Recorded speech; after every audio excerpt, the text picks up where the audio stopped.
The Golden State Warriors should be getting ready for one last championship ride with Steph and Curry. But instead, their entire offseason has been slammed to a complete stop. Why? Because a contract standoff with one of their biggest young stars has the whole franchise paralyzed. This is the insane story of how Jonathan Kuminga's contract demands are holding a dynasty hostage, and how this one stalemate could tear down the Warriors' championship hopes before the season even starts. With Media Day right around the corner, the Warriors have reportedly not added a single player through trades or free agency. They literally have just 9 players under contract, which means there are 6 empty spots on the roster while their championship window is closing fast. This whole crisis, the problem, the panic, and the solution all comes down to one guy and the contract he refuses to sign. This is a high-stakes poker game, and right now, Jonathan Kuminga is holding all the cards.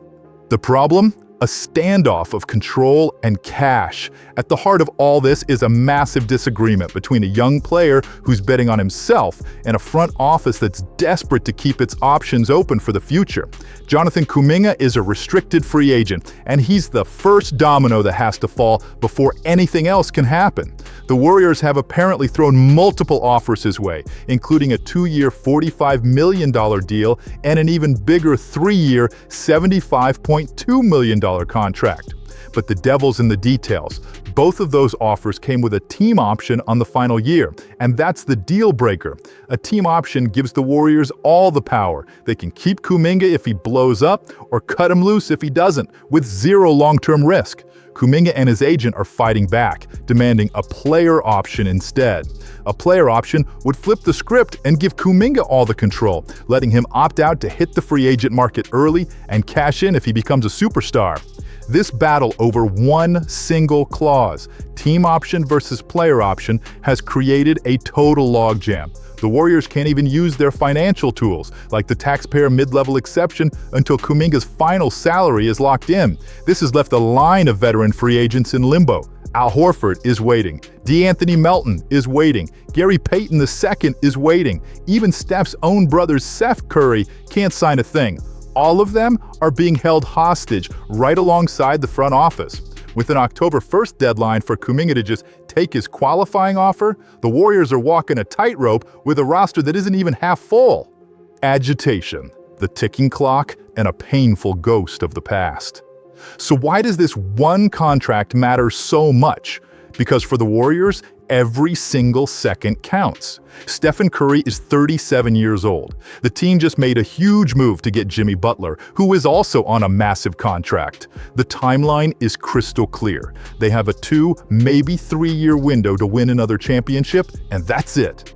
Locking Kuminga into a huge, long-term deal without a team-friendly escape hatch could completely ruin their ability to make big moves in 2027. That's what the front office is terrified of. They need Kuminga's talent right now, but they don't want his contract to handcuff them later.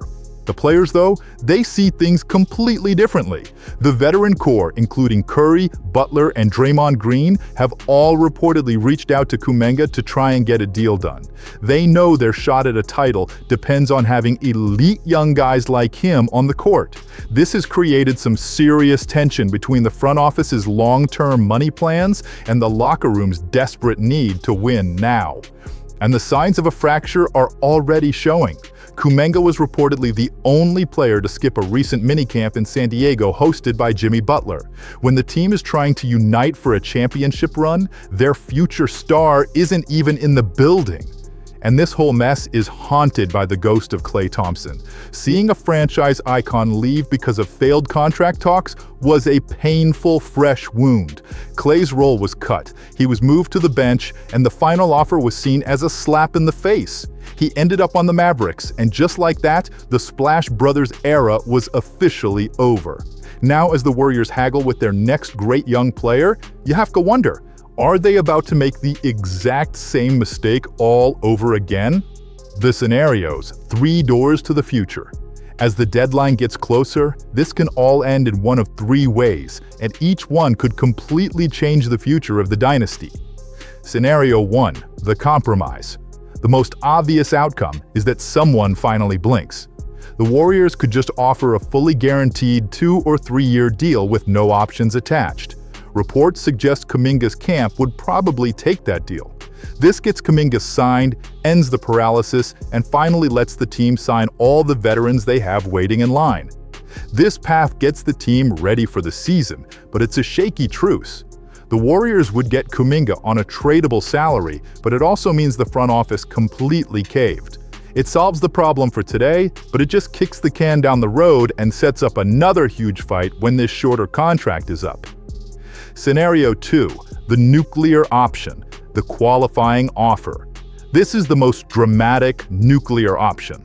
Kuminga rejects every offer and just signs his 1 year, $7.9 million qualifying offer by the October 1st deadline. This move is the ultimate bet on himself. He would play the whole season on a tiny contract, get a no-trade clause, and then become an unrestricted free agent next summer, free to sign with anyone for any amount of money. For the Warriors, this is a total nightmare. They'd have a star player on their team who they know already has one foot out the door. The team would risk losing a top young player for absolutely nothing. This path would throw the entire season into chaos, where every single move Kuminga makes is watched under a microscope.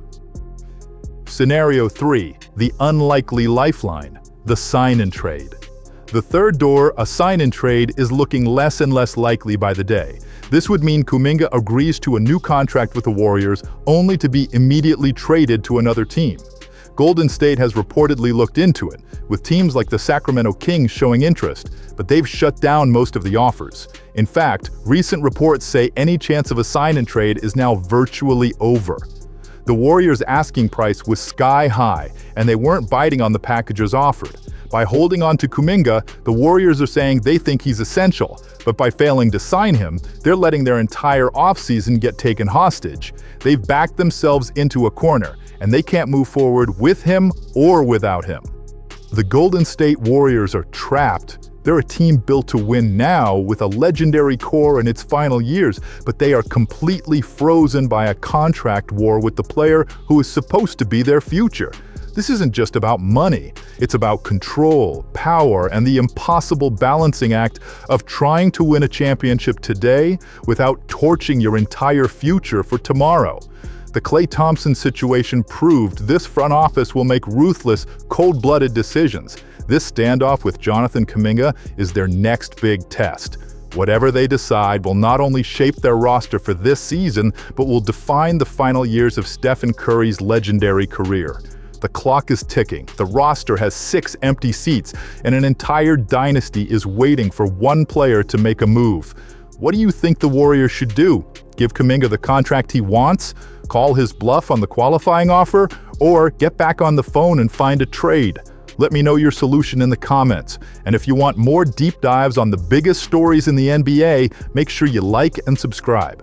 Thanks for watching.